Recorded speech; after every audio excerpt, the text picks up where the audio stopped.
Thanks, John. Consumer communication and why relatives matter. So my story started on the 18th of September 2012. I was a fly-in, fly-out mine worker working for Orica Mining Services, and I was in the coalfields in the Central Highlands of Queensland. I started off a pretty normal day that day. It was pretty normal. It was up at 3:30. I had to drive about 350 k's that day and down to another mine site. I had another guy with me that had never been to the place was Billawheeler, and he'd never been down there, and so we took off at about 5:30 in the morning, and it was a bit foggy. It was in September, so it was getting warm in Queensland, but it was a bit foggy that morning. And about half an hour into the trip, I was looking at this bit of a corner on the road, and there was a culvert on the right-hand side, and it had a slight bend in the road. So I saw this vehicle approaching, and it had skipped off the road. And the road, it's just an outback road, 2 lanes, road train, so it's a good 100k road, quite straight, but like I said, it had a bit of a turn on this one, a bit of a corner. So this vehicle stepped off the road, and it's behind has stepped out. Sorry, it's behind has stepped out, and it's skidded. And I thought, this guy's going to go over a culvert. He's going to, we're going to have to stop. Next minute, bang! He's hit me head on. So the vehicle went through his vehicle, and then I ended up going over the culvert. And I'd probably gone about another, from where he hit me, I'd probably gone about another 100 metres, I suppose, and then I've gone over the culvert and bang. So I've had 2 impacts. Now, the impact was that great that I had acetylene and oxygen bottles tethered to the front of my truck, and they found them 20 metres away. So these are bottles, they're like this, they're probably 40 kilos each. And they'd broken the tethers, so I had 4 100mm tethers tethered those on, and by law you only need 2. So that was the impact. So I didn't just have the impact with the vehicle up the top, but I've had impact into where the culvert was, into the bank. So that was probably it was probably nearly 2 metre drop that. So I've gone over and dropped down. So what happened after that is this guy that was behind me, Matt, who was one of our subcontractors at the time, was running up the road. Dougie, you all right, mate? I said, no, not so much. I don't feel so good at all. So what had happened with the impact on the right-hand side, it had pushed the cabin back, and all the dash had pushed up against my legs, and I didn't know at the time, but it had broken my hip. So it smashed through the acetabulum, broken my hip, and smashed the right kneecap to smithereens. So there was nothing left, basically. And I couldn't get out. So I said, mate, there's a crowbar. Can you get a crowbar and push this thing? So I got the crowbar and started pushing, and nothing was happening, but it released some pressure on my hip. So I thought, that's good. But he had to go, so I said, mate, you're going to have to ring emergency services. So we didn't have much communication out there with mobile phones. He had to stand on top of his vehicle. About half an hour later, the ambulances arrived, and he's given me a green whistle. And I don't know, you'll know what a green whistle is, but they don't work. They're not very good. And so I'm in a fair bit of pain here. The door's opened, and I'm sort of leaning out the door. And it was very, very uncomfortable. Another half an hour later, the fireys have arrived, and they couldn't take me out either because we were waiting for a doctor. So the doctor arrived out of Mackay in a helicopter, and this is about an hour and a half in. The doctor assessed me, and then the Jaws of Life came in and they started cutting all the doors off.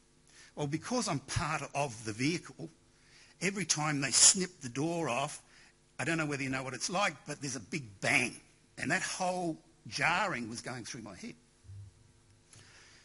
So the doctor gave me some, I don't know what it was, morphine or whatever it was, but it started to kick in and it was good. So 3.5 hours into the operation of getting me out, they put me in a helicopter and I ended up in Mackay ICU. So now what I want to do is introduce Gayleen, who was my carer and wife at the time, because I was asleep, so I didn't know what was going on. So Gayleen, my carer and wife at the time, had been informed to come to Mackay Hospital. So we lived in Brisbane, and she was flown up by my employer, Orica. So the following moments are from Gayleen. Upon first calling the hospital in Mackay to see Doug had arrived, staff were very friendly and helpful. They told me Doug had arrived and needed to be assessed and someone would call me back. I received no call, so about an hour and a half later, I called the hospital. I spoke to a doctor on the phone in Mackay that didn't speak very good English. All he kept saying to me was Doug needed an operation. He gave me no rundown of his injuries or the extent of them. He was more concerned about getting approval for the operation. I arrived at ICU in Mackay Hospital about 10 p.m. Doug hadn't arrived there yet, as he was still in theatre. I was advised to wait in the waiting room and someone would let me know when he arrived. After midnight, I was wandering the hospital and came across someone delivering blood. Long story short, he told me that Doug was for blood. Wow, I'm wondering, is he all right? About 1 a.m, I was advised Doug had arrived in ICU. They allowed me to see him briefly. In the following days, the staff were great. We had to wait for the Royal Brisbane Hospital to get a spare bed before Doug could be transported to Brisbane. Once a bed became available, it was all systems go. No complaints. Staff were great. So the surgeon didn't interact with the family or explain in detail Doug injuries, unlike the surgeons at the Royal Brisbane Hospital where they explained everything to me. So the good outcome was Doug has positive communication with staff members. The negative was a perceived arrogance with the orthopaedic surgeon. So we'll go on to part 2A, I call it, and this is me speaking. So I woke up in Mackay Hospital 2 days later, and the next day I came out of my sleep to see Gayleen and Patrick. Patrick was one of my bosses, are waiting for me to wake up. They informed me of what operation has happened, what is broken, and that I will be catching a plane to Brisbane once they have sourced a bed at the Royal Brisbane. I travelled by Royal Flying Doctors Service to Brisbane to start my long journey and many operations. So what happened was I had a busted pelvis, busted hip, everything from just above the knee down to the ankle was just smashed into smithereens. My orthopaedic surgeon said they go from 1 to 6, mine was a 12. So that's how bad it was.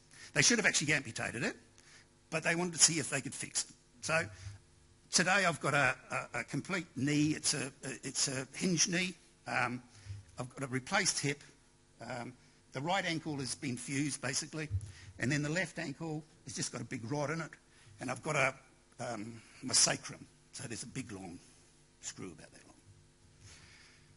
So the take-homes from Gayleen's experience is there was no affinity, which did not create a relationship, and that broke trust. So the core message for me to leave you with is to communicate. Have empathy and appreciation for the loved ones.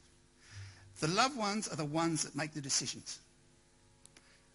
As a patient, we need to rely on the loved ones to have our best interest at heart, and they're the ones that have to communicate with the doctors. So that's my story. Thank you very, very much. I was a bit thinner then.